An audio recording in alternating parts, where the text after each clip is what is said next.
4 अफराद जाँ बहक, 4 की हालत नाजुक और 9 जख्मी है।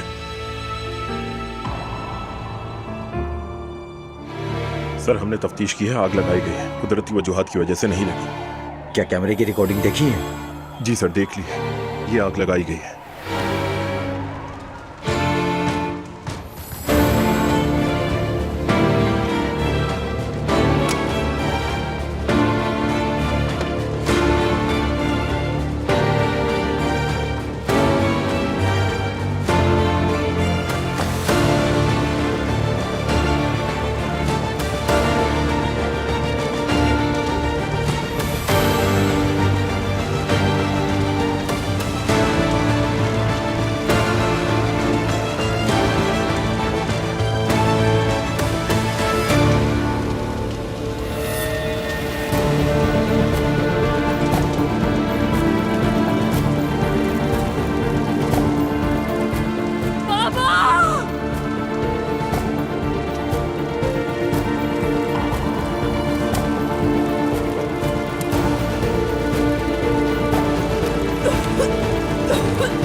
लाशों की शनाख्त के लिए फौरन लवाहिकीन तक पहुंचो।